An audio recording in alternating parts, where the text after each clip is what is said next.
Hello everyone.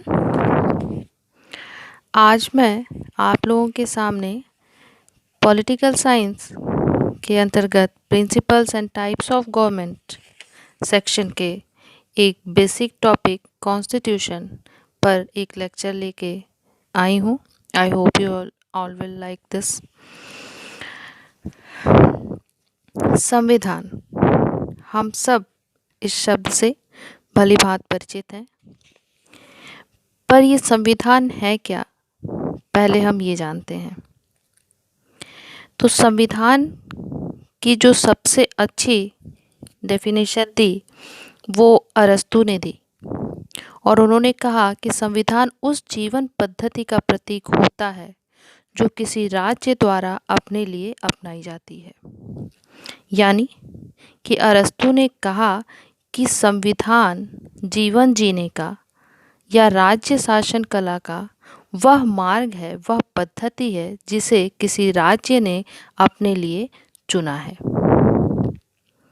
तो यहाँ हम ये कह सकते हैं कि अकॉर्डिंग टू अरस्तू राज्य का रूप चाहे कैसा भी हो, पर उसका अपना एक शासन पद्धति या जीवन मार्ग या फिर संविधान अवश्य होता है। और इसी बात को थोड़ा आगे ले जाते हुए जेलिनेक ने कहा कि a state without a constitution would not be a state but a regime of anarchy.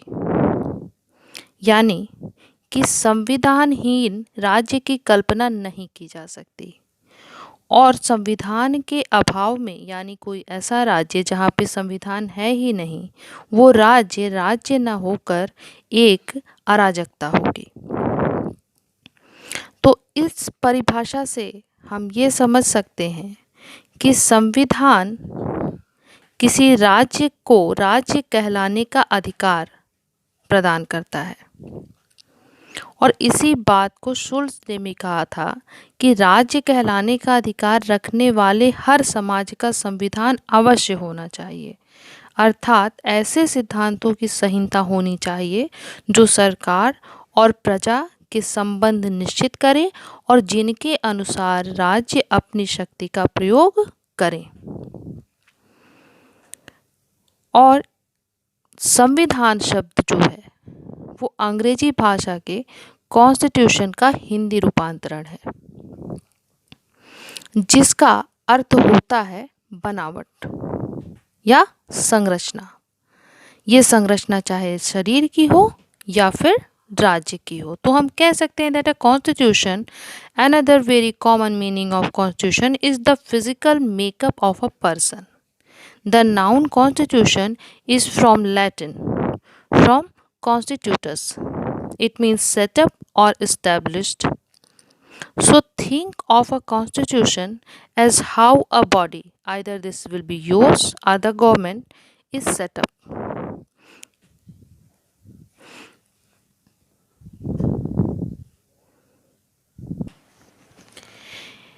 इस प्रकार हम ये कह सकते हैं कि मानव शरीर के संदर्भ में संविधान के अंग्रेजी पर्यायवाची शब्द कॉन्स्टिट्यूशन का प्रयोग मानव शरीर के ढांचे और उसकी बनावट के लिए किया जाता है। तो जैसा कि मानव शरीर के संदर्भ में कॉन्स्टिट्यूशन का अर्थ शरीर के ढांचे और गठन से होता है, ठीक वैसे ही राजनीति विज्ञान में, पॉलिटिकल साइंस में कॉन्स्टिट्यूशन या संविधान का अर्थ राज्य के ढांचे या संगठन से होता है। और जैसा कि हमने अभी विभिन्न विद्वानों की परिभाषाएं आपको बताई और आगे भी हैं, उसमें भी यही बातें कहीं ना कहीं सब ने कही हैं। जैसे गिलक्राइस्ट ने कहा कि, और बहुत ही ब्रॉड डेफिनेशन दी गिलक्राइस्ट ने संविधान की, और उन्होंने कहा कि संविधान उन लिखित या अलिखित नियमों या कानूनों का समूह होता है जिनके द्वारा सरकार का संगठन, सरकार की शक्तियों, विभिन्न अंगों में वितरण और इन शक्तियों के प्रयोग के सामान्य सिद्धांत निश्चित किए जाते हैं। यहाँ अगर हम गिलक्राइस्ट के डेफिनेशन को एक्सप्लेन करें तो हम देखेंगे कि गिलक्राइस्ट ने जो जोर दिया उनका वो इस पे था कि किसी भी राज्य के नियम और जो कानून होते हैं उनके द्वारा ही सरकार का संगठन, सरकार की शक्तियों और सरकार के जो विभिन्न अंग होते हैं उन अंगों में उन शक्तियों का वितरण कैसा हो, यही सामान्य सिद्धांत संविधान के अंदर निश्चित किए जाते हैं।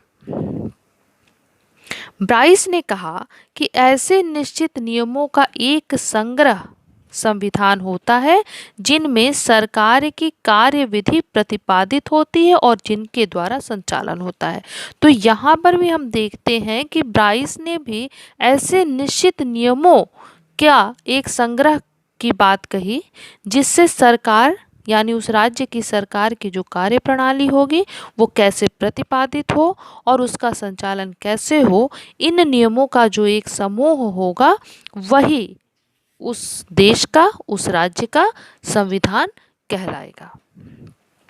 चार्ल्स बर्गेन ने कहा कि संविधान एक आधारभूत कानून होता है जिसके द्वारा किसी राज्य की सरकार संगठित की जाती है और जिसके अनुसार व्यक्तियों अथवा नैतिक नियमों का पालन करने वाले मनुष्यों तथा समाज के पारस्परिक संबंध निर्धारित किए जाते हैं। यहाँ पर चार्ल्स बर्गेन की डेफिनेशन जब हम देखते हैं तो फिर जेलिनेक ने जो कहा था कि संविधानहीन राज्य की कल्पना नहीं की जा सकती है और संविधान के अभाव में राज्य राज्य न होकर एक प्रकार की अराजकता होगी, तो बर्गेन ने भी यही कहा कि संविधान एक आधारभूत कानून होता है जिसके द्वारा किसी राज्य की सरकार संगठित की जाती है और जिसके अनुसार व्यक्तियों या नैतिक नियमों का पालन करने वाले, यानी कि जहाँ पर कानून होगा वहाँ पर रहने वाली जनसंख्या नैतिक ही होगी और अनैतिक जनसंख्या जहाँ होगी वहाँ पे कानून नहीं होगा और जहाँ कानून नहीं होगा वहाँ संविधान नहीं होगा और संविधानहीन राज्य अराजकता का अड्डा होगा, ऐसा जेलिनेक ने भी कहा था। तो इन सारे डेफिनेशंस को जब हम पढ़ते हैं तो हम यही पाते हैं कि जो संविधान की परिभाषा दी गई उससे एक बात तो स्पष्ट हो जाती है कि जो किसी भी राज्य का संविधान होता है उसमें 3 बातें प्रमुख रूप से ज़रूर होती हैं या निश्चित की जाती हैं। पहला कि संविधान में ये बताया जाता है कि उस राज्य के अंतर्गत रहने वाले व्यक्तियों के बीच आपस में कैसा संबंध हो, यानी व्यक्ति व्यक्ति के साथ कैसे संबंधों का निर्वहन करेगा, ये बात संविधान में बताई जाती है। दूसरा क्या बताया जाता है संविधान में, ये बताया जाता है कि उस राज्य में रहने वाले व्यक्ति और राज्य, राज्य अर्थात शासक और शासित, व्यक्ति और राज्य अगर है तो हम समझ लें कि वो शासक और शासित के बीच में कैसा संबंध होना चाहिए, यानी राज्य अपने नागरिकों के साथ कैसा बर्ताव करेगा, उनके प्रति अपने किन कर्तव्यों की पूर्ति करेगा, इसका वर्णन संविधान में किया जाता है। और तीसरी बात जो संविधान में वर्णित होती है वो ये होती है कि उस राज्य के अंतर्गत जो सरकार होती है उसका संगठन, उसके ढांचे और सरकार के जो विभिन्न अंग होते हैं उनके बीच में जो संबंध होते हैं, जो शक्तियों का वितरण होता है वो किस प्रकार से होगा, यानी उस राज्य में रहने वाले व्यक्ति और व्यक्ति के बीच में कैसा संबंध होगा, पहली ये बात संविधान में बताई जाती है। दूसरा, उस राज्य और उस राज्य में रहने वाले व्यक्तियों के बीच में क्या संबंध होगा, उनके पारस्परिक संबंध कैसे होंगे, ये संविधान में बताया जाता है। और तीसरा, उस राज्य का जो सरकार होगी उसका संगठन होगा, उसका ढांचा होगा और सरकार के जितने अंग होंगे और उन अंगों के बीच में जो शक्तियों का वितरण होगा उनका पारस्परिक संबंध कैसा होगा, ये किसी भी राज्य के संविधान में वर्णित होता है। और जो संविधान के द्वारा ये तीसरा कार्य होता है वही ज़्यादा महत्वपूर्ण होता है, यानी सरकार और उसके संगठन, ढांचे और विभिन्न अंगों के बीच में जो पारस्परिक संबंध होता है वो संविधान का सबसे महत्वपूर्ण भाग होता है। यानी हम कह सकते हैं कि संविधान राजकीय आचरण का वह विधान होता है जिसके द्वारा व्यक्ति और व्यक्ति एवं राज्य के पारस्परिक संबंध को निश्चित किया जाता है और जिसके द्वारा सरकार के विभिन्न अंगों का स्वरूप, गठन, उसकी शक्ति और सरकार के विविध अंगों का पारस्परिक संबंध निश्चित किया जाता है। तो ये हुआ हमारा संविधान, उसकी परिभाषाएं और उसका स्वरूप। अगले सेक्शन में हम देखेंगे कि जो संविधान है उसका वर्गीकरण यानी क्लासिफिकेशन ऑफ कॉन्स्टिट्यूशंस क्या है। तो जब हम संविधानों का वर्गीकरण टॉपिक देखते हैं तो हम ये पाते हैं कि टाइम पर डिफरेंट स्कॉलर्स ने जो कॉन्स्टिट्यूशन के क्लासिफिकेशन प्रस्तुत किए, तो उसको अगर हम प्रेजेंट सिनेरियो में देखें तो जो भी क्लासिफिकेशन हुए संविधान के, तो वर्तमान परिप्रेक्ष्य में उनको हम 3 आधार पर वर्गीकृत क्लासिफाइड कर सकते हैं। तो पहला जो संविधान का वर्गीकरण है वो उसका जो आधार है वो है संविधान की उत्पत्ति के आधार पर, यानी कि संविधान जो है किसी राज्य का वो कैसे बना, उसकी उत्पत्ति कैसे हुई, इस आधार पर संविधान का वर्गीकरण किया जाता है। तो जब हम उत्पत्ति के आधार पर देखते हैं कि संविधान कैसा है, तो हम देखते हैं कि उत्पत्ति के आधार पर 2 प्रकार के संविधान होते हैं, पहला विकसित संविधान और दूसरा निर्मित संविधान। तो जो विकसित संविधान होता है वो संविधान को हम कह सकते हैं कि जो ऐतिहासिक हो और जिसका निश्चित स्वरूप युगों के राजनीतिक विकास के कारण हुआ हो। इस प्रकार के जो संविधान होंगे उनका निर्माण किसी संविधान सभा जैसी संस्था द्वारा निश्चित समय पर नहीं होता, बल्कि ये संविधान इतिहास और विकास के परिणाम होते हैं। ऐसा संविधान कोई निश्चित संविधान नहीं होता है, इसमें समय और परिस्थितियों के अनुसार परिवर्तन होते रहते हैं और देखा जाता है कि ऐसा संविधान जो होता है वो बेसिकली अलिखित होता है। और ब्रिटेन का संविधान जो है इसका सर्वोत्कृष्ट उदाहरण है, क्योंकि ब्रिटेन के संविधान को वृद्धि और आकस्मिकता की संतति कहा जाता है। अब विकसित संविधान जो होता है, तो अभी जैसा मैंने आपको बताया कि इसका निर्माण किसी संविधान सभा जैसी संस्था द्वारा निश्चित समय पर नहीं होता है, बल्कि ये इतिहास के विकास का परिणाम होता है। इस प्रकार के जो संविधान होते हैं वो विभिन्न परंपराओं, रीति रिवाजों, प्रथाओं और न्यायालयों के निर्णयों पर आधारित होते हैं। दूसरा जो उत्पत्ति के आधार पर वर्गीकरण है वो है निर्मित संविधान। तो ये वो संविधान होते हैं जिनका निर्माण एक विशेष समय पर संविधान सभा जैसी किसी विशेष संस्था के द्वारा किया जाता है, यानी जिनका निर्माण किया जाए। ऐसे संविधान को इनैक्टेड कॉन्स्टिट्यूशन भी कहते हैं। इंग्लिश में निर्मित संविधान को इनैक्टेड कॉन्स्टिट्यूशन कहते हैं, यानी जिसका निर्माण किया गया किसी सभा के द्वारा एक निश्चित समय पर किया गया। और जो विकसित संविधान था उसमें हमने पढ़ा कि इसका निर्माण किसी निश्चित समय पर किसी निश्चित संस्था के द्वारा नहीं किया गया, बल्कि ये इतिहास और विकास के परिणाम होते हैं। और विकसित संविधान को इंग्लिश में इवॉल्व्ड कॉन्स्टिट्यूशन भी कहते हैं। जो निर्मित संविधान होता है वो स्वाभाविक रूप से लिखित होता है।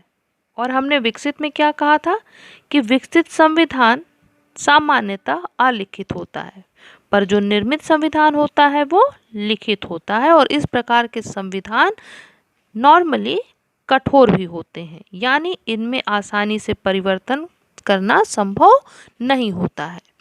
परंतु इसका तात्पर्य ये नहीं है कि निर्मित संविधान का विकास नहीं होता है, इसका भी विकास होता है।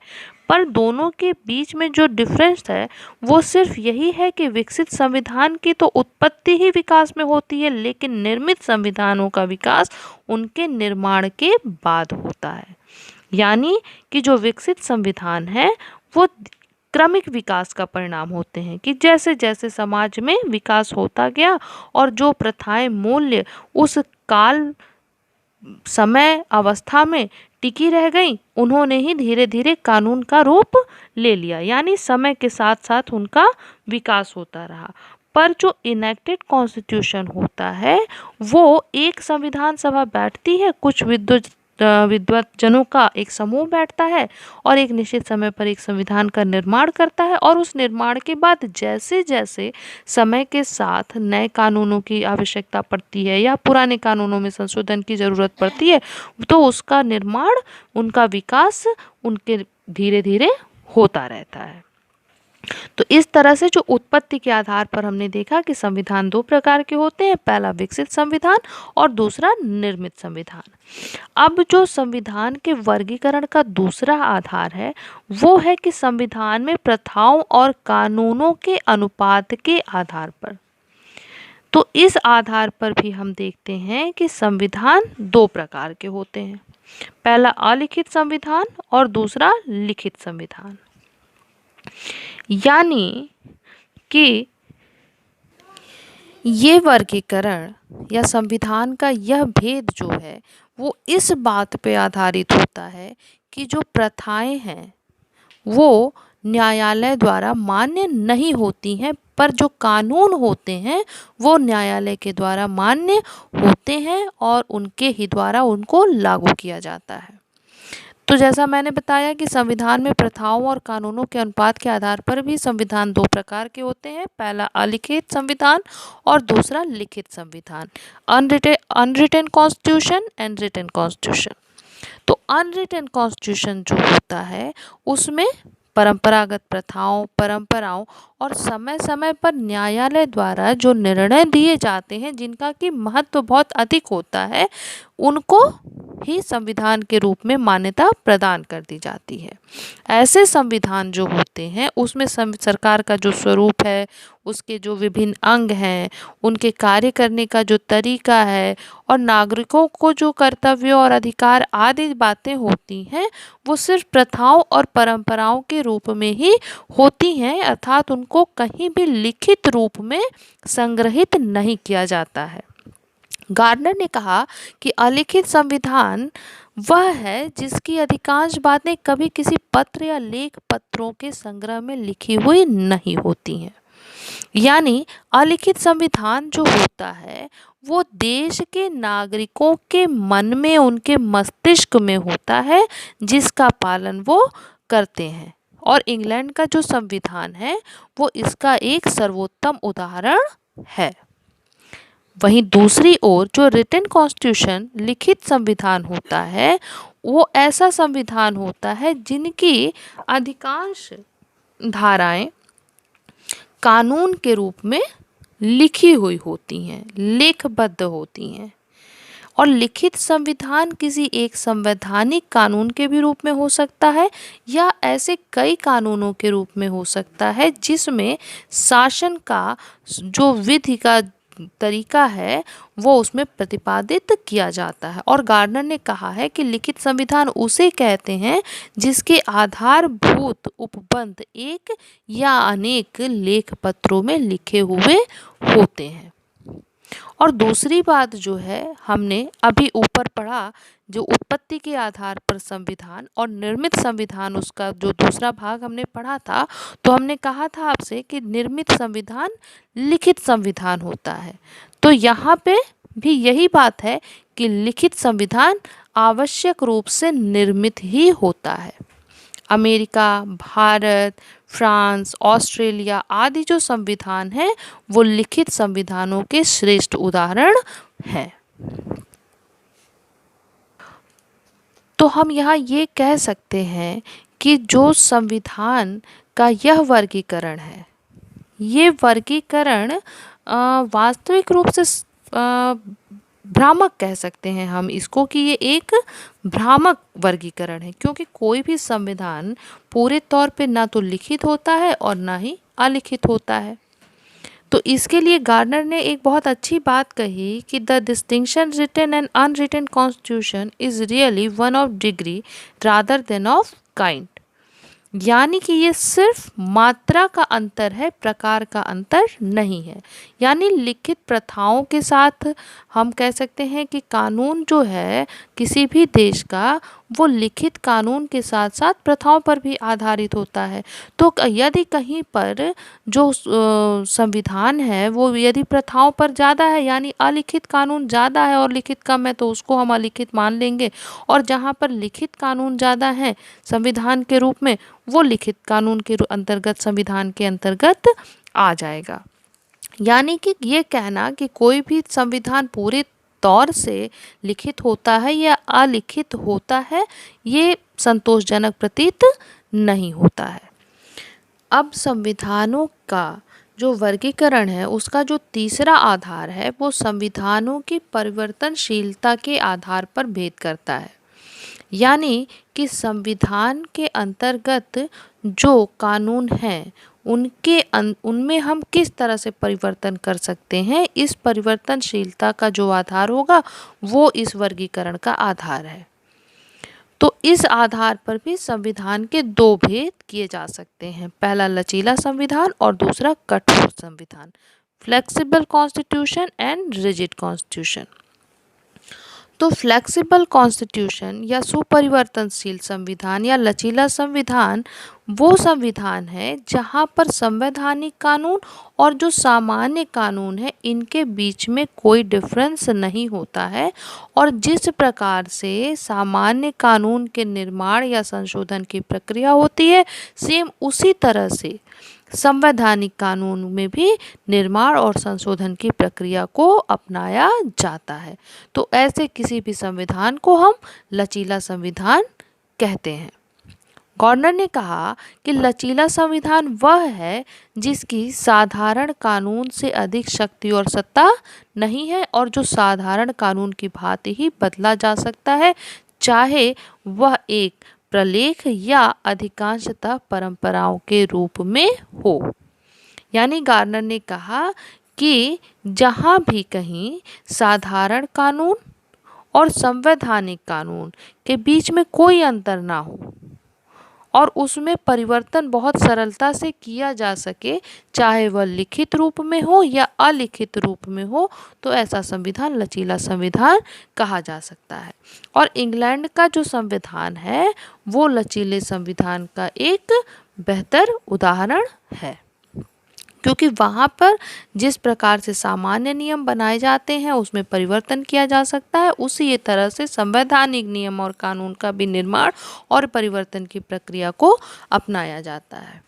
जो कठोर या दुष्परिवर्तनशील संविधान या रिजिड कॉन्स्टिट्यूशन होता है वो इसका जस्ट अपोजिट होता है। यानी कि ऐसा संविधान जिसमें संवैधानिक और साधारण कानून में भेद समझा जाता है, यानी कि जिस प्रक्रिया के आधार पर साधारण कानूनों का निर्माण किया जाता है उनमें परिवर्तन किया जाता है, उस प्रक्रिया से संवैधानिक कानून का निर्माण और संशोधन नहीं किया जाता है, अपितु उसमें संशोधन और उसके निर्माण के लिए एक अलग प्रक्रिया अपनाई जाती है जो कि कठिन होती है।